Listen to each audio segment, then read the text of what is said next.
김진한 항공우주연구원 개발단장. 누리에 쓰일 75톤급 로켓 엔진 세계 7번째로 독자 개발 성공시켜 선진국들도 첫 번째 로켓 발사 성공 확률이 30%가 안 됩니다. 한국은 이 어려운 일을 첫 시도 만에 성공한 것입니다.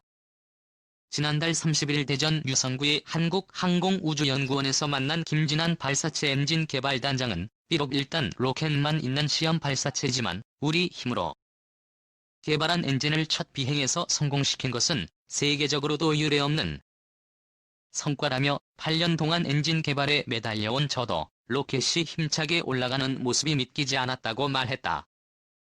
김 단장은 2000년대 중반 나로호 사업과 2010년 시작된 한국형 발사체 개발 사업에서 발사체의 핵심인 75톤급 엔진 개발을 이끌어온 연구 책임자다.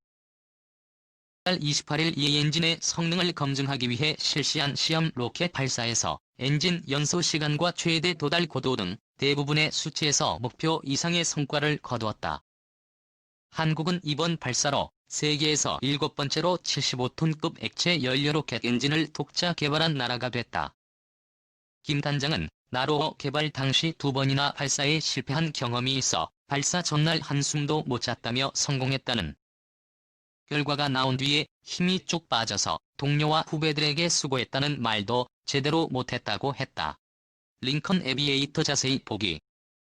김진한 항공우주연구원 발사체 엔진 개발단장이 지난달 30일 대전연구원 본관에서 자신이 개발한 75톤급 로켓 엔진 옆에서 웃고 있다. 김 단장은 7년 반 만에 독자 기술로 로켓 엔진을 개발하는 데 성공했다. 김 단장은 이번 발사 성공으로 한국의 기술력을 바라보는 해외의 시선이 180도 달라졌다고 한다. 통상 독자 기술로 75톤급 로켓 엔진을 개발하는 데 평균 10년이 걸리는데 한국은 7년 반 만에 실제 비행에 성공했기 때문이다. 특히 로켓의 핵심인 엔진 기술은 돈을 주고도 해외에서 사올 수 없어 수많은 시행착오를 거쳐야 하고 성공 가능성도 높지 않다. 김 단장은 나로호 사업 당시만 해도 공동 개발에 참여한 러시아 연구진이 한국이 로켓을 만드는 게 사실이냐며 무시하는 분위기가 강했다며 하지만 이번 발사 직후 러시아를 비롯한 해외 엔지니어들이 어떻게 그렇게 빨리 엔진 개발에 성공했느냐며 문의가 쏟아졌다고 말했다. 그는 최근에는 러시아의 엔진 개발 업체에서 연구원을 한국에 보낼 테니 공동 개발하자는 제의도 들어왔다고 말했다. 긴 개발 과정에서 가장 견디기 힘들었던 것은 국내의 따가운 여론이었다. 2013년 나로호 성공 당시 인터넷에는 러시아 로켓 아니야, 우리가 러시아를 대신해 로켓 성능을 검증해준 것이라며 개발 성과를 깎아내리는 악성 댓글이 많았다고 한다. 핵심인 일단 로켓을 러시아에서 들여왔기 때문이다. 김 단장은 나로호 사업 당시에도 로켓 엔진 개발에 참여했다. 그는 이번 로켓 발사 후에는 자랑스럽다. 세금은 이런 연구에 써야 한다며 격려해주는 분이 많아 힘이 났다고 말했다. 그는 발사 성공 이후 휴식도 없이 바로 다른 엔진 개발에 들어갔다. 2021년 발사될 누리고 제작을 위해 2020년까지 3개의 엔진을 만들어야 한다. 그는 엔진 개발을 위해 1년의 절반은 대전을 벗어나 창원 고흥을 오가고 있다. 김 단장은 2021년에도 지금처럼 국민이 기뻐할 수 있도록 다시 고삐를 조이겠다고 말했다. 우주발사체용 로켓 엔진이란 무엇인가? 10개국만 보유한 극비 기술. 페이스북 공유하기 트위터 공유하기 카카오톡 공유하기 카카오스토리 공유하기 블로그 공유하기 네이버 밴드 공유하기 한국형 발사체 누리의 주엔진 검증용 시험 발사체가 27일 전남 고흥 나로우주센터에서 세워져 있다. 시험 발사체는 28일 오후 5시 발사될 예정이다. 우리 손으로 개발한 저두주 로켓용 엔진인 75톤 액체의 엔진 성능을 검증할 시험 발사체가 28일 오후 2시 전남 고흥 나로우주센터에서 하늘로 향한다. 오는 2021년 발사될 한국형 발사체에 들어갈 75톤 액체의 엔진은 한국이 자력으로 우주의 인공위 성을 쏘아 올리는 능력을 확보하는 데 필요한 핵심 기술이다. 세계적으로 10개 국가만이 우주로켓 엔진 기술을 보유하고 있다. 1957년 인류 최초 인공위성 스푸트니크 1호를 쏘아올린 러시아의 뒤를 이어 미국, 프랑스, 일본, 중국, 영국, 인도, 이스라엘, 이란, 북한이 자국 로켓을 타고 우주로 올라갔다. 도대체 우주 발사체에 들어갈 로켓 엔진은 어떤 원리이고 왜 이렇게 개발하는 데 힘들까? 로켓이 나는 원리는 뉴턴이 이야기했다. 로켓 엔진은 지구 대기권뿐 아니라 우주 공간도 비행할 수 있는 추진기관이다. 로켓이 나는 원리는 공기가 땅방하게 찬 풍선이 나는 원리와 같다. 풍선 주둥이를 놓으면 공기가 빠져나가며 이리저리 날아가는 풍선을 볼 수 있다.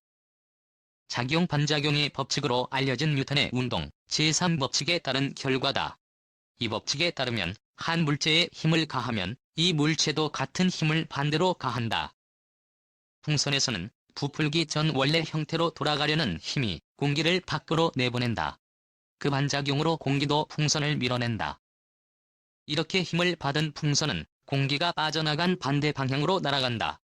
시험 발사체에 장착된 로켓 엔진이 작동하는 원리도 풍선이 날아가는 원리와 같다.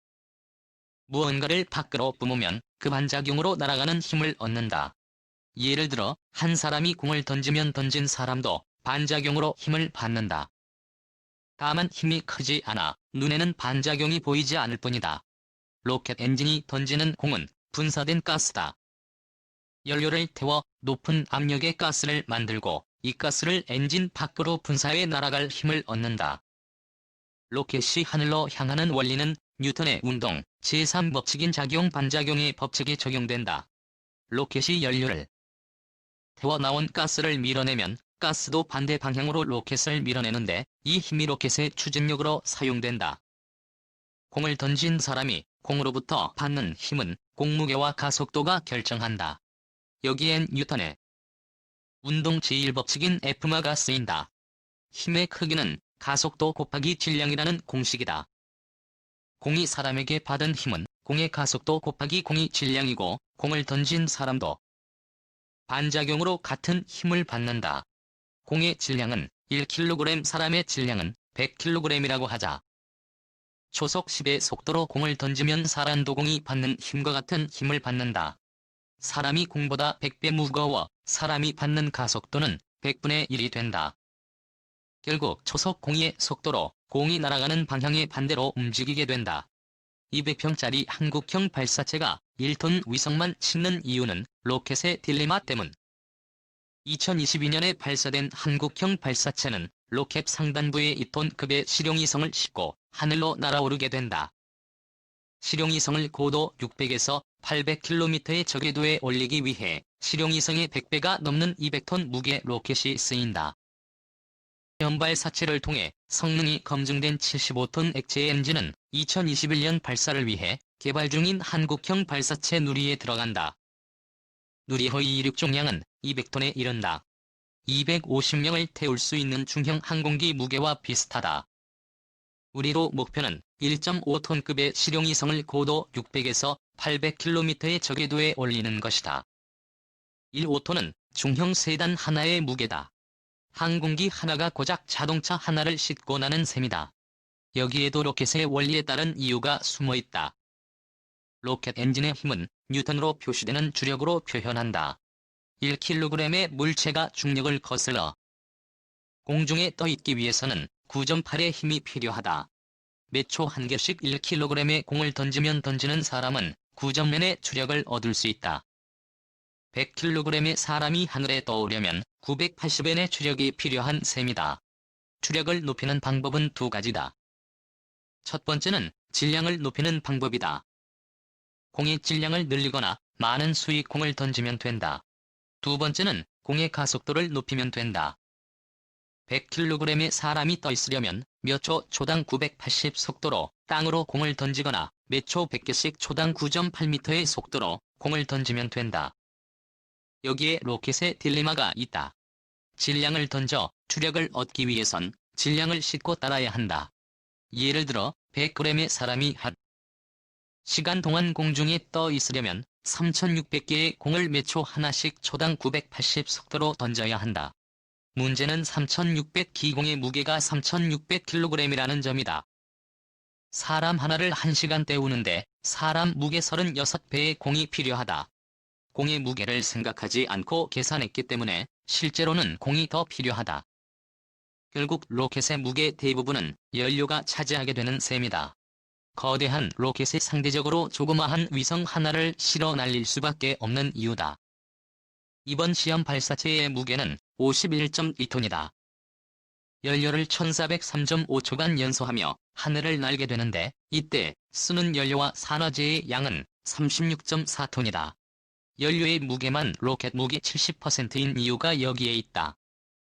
원리간단해도 로켓 엔진 개발이 어려운 이유 28일 발사하는 시험 발사체는 순수 한국 기술로 개발된 75톤급 액체 추진 로켓 엔진이 들어간다. 액체 추진 로켓은 정교한 제어가 가능한 장점이 있지만 그만큼 그 구조가 복잡해 개발이 어렵다. 시험 발사체에는 순수 한국 기술로 개발한 75톤 액체 로켓 엔진을 장착했다. 75톤급 로켓은 75톤의 무게를 궤도로 날려 보낼 추진력을 갖고 있다는